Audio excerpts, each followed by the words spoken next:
많은 분들에게 이 요청을 다시 한번 드리고 싶습니다.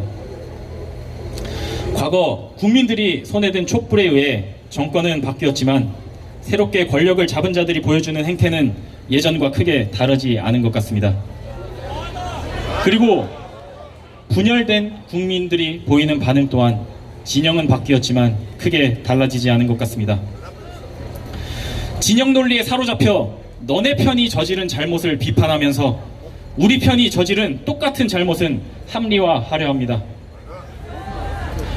과거 박근혜 대통령 탄핵 전국 때 전국에 울려 퍼지던 부정부패, 비리척결에 대한 외침은 절박했었고 왜 2019년에는 그렇지 않다고 하는 것입니까? 왜 과거의 부정에는 민감했었고 현재의 위선에는 이토록 관대하다는 말입니까? 부정과 위선을 비판하는데 네 편, 내 편이 어디 있습니까? 정치라는 것의 본질이 언제부터 편가르기가 되었습니까? 저는 2년 전 광화문에서 촛불을 들었습니다. 당시의 대통령 그리고 그 측근들이 권력의 뒤에 숨어 국민의 동의를 구하지 않은 채로 국가적 결정을 내리고 개인의 이익을 위해 국민이 부여한 권력을 사용했던 점에 대해 저는 촛불을 들어 목소리를 내었습니다. 그리고 저는 지금도 또다시 촛불을 들고 있습니다. 지금 제가 든 이 촛불은 2년 전에 저를 부정하는 촛불이 아닙니다. 2년 전에 들었던 그 촛불도 지금 제가 든 촛불과 본질적인 다름이 없습니다. 지금도 제가 손에 든 촛불은 특정 세력만을 비판하거나 옹호하기 위한 것이 아닙니다. 과거에도 그리고 지금에도 저는 사랑하는 대한민국을 타락시키는 불의에 대한 비판의 목소리를 내고 있는 것입니다. 하지만 지금 우리가 손에 든 이 촛불이 특정 세력을 비판하기 위한 것이라고 밖에 받아들이지 못하는 사람들이 많이 있습니다. 2년 전에도 마찬가지로 그런 사람들이 있었습니다. 많은 사람들이 이 숭고한 촛불을 고작 편가르기의 수단으로 받아들이고 있습니다.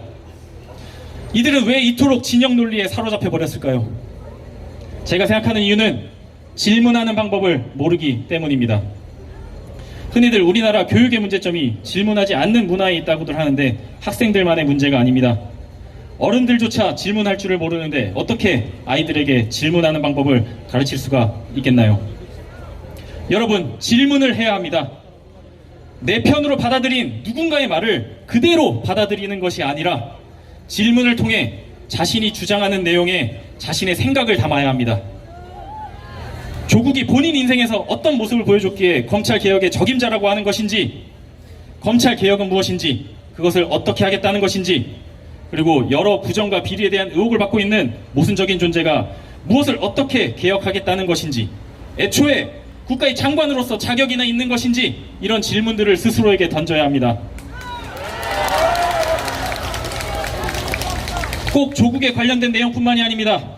각종 경제, 외교, 안보 정책들, 우리가 속한 공동체의 미래를 결정하고 결국에 우리의 삶에 영향을 미치는 인생에서 마주하는 여러 공적 메시지들에 대하여 항상 질문을 던져야 합니다. 감정을 자극하는 듣기에 좋아 보이는 메시지들이 과연 옳은 결과를 가져올 수 있는 것인지, 그 메시지가 과연 본질에서 벗어나 있지는 않는지 끊임없이 질문을 던져야 합니다. 그래야만 우리가 우리의 생각의 주인일 수 있기 때문입니다.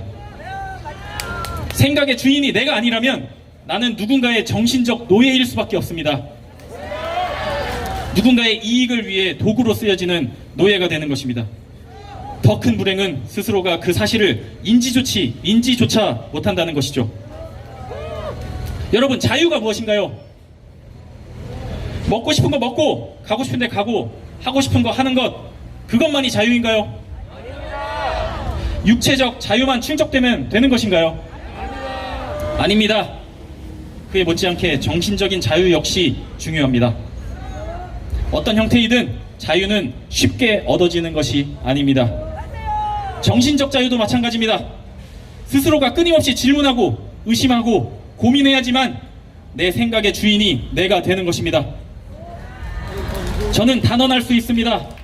지금처럼 이렇게 사람들이 정신적 노예가 되어가는지도 모르고 안일하게 살아간다면 머지않은 미래에 육체적 자유 역시 어떤 형태가 됐든 빼앗기게 될 것입니다. 자유는 거저 주어지는 것이 아닌 쟁취해야 하는 것임을 기억해야 하고 자유를 빼앗기는 것에 위기의식을 느껴야 합니다.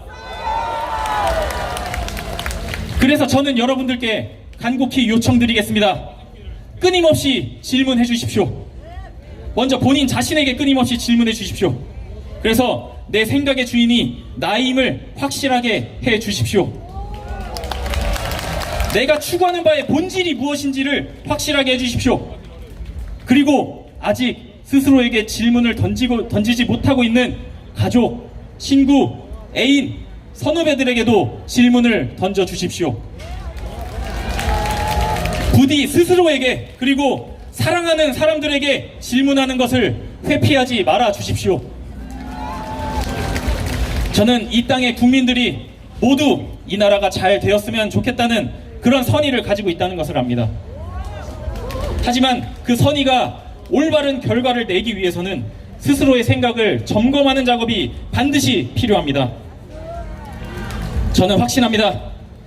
이 대한민국 땅의 국민 여러분들이, 대한민국을 사랑하는 선의를 가진 모든 국민들이 스스로에게 질문을 하기 시작할 때, 그때가 비로소 이 사랑하는 대한민국이, 이 자랑스러운 대한민국이 전 세계를 선도하는 진정한 강대국으로 우뚝 서게 되는 때일 것입니다. 여러분 한 사람 한 사람의 질문이, 그리고 오직 그 질문만이 이 대한민국을 바꾸는 힘이 될 것입니다. 감사드립니다.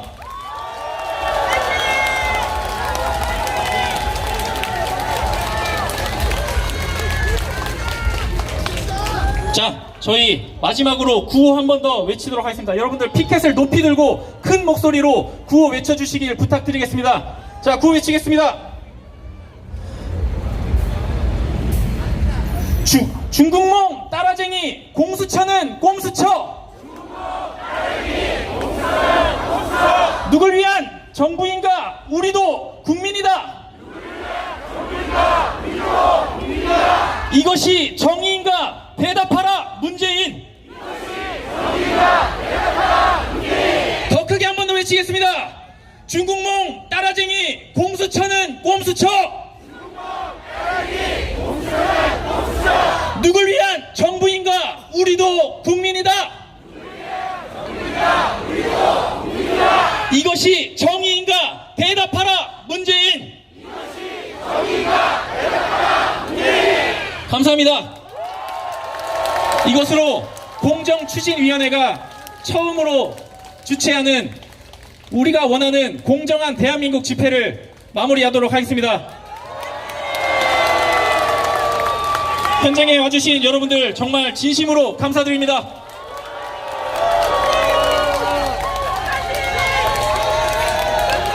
네, 감사합니다. 여기서 공식적으로 마무리를 하고 해산하도록 하겠습니다.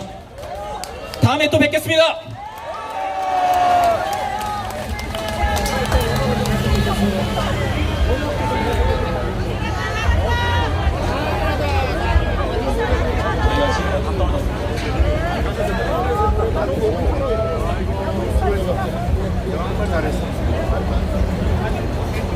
이제 다 끝났죠?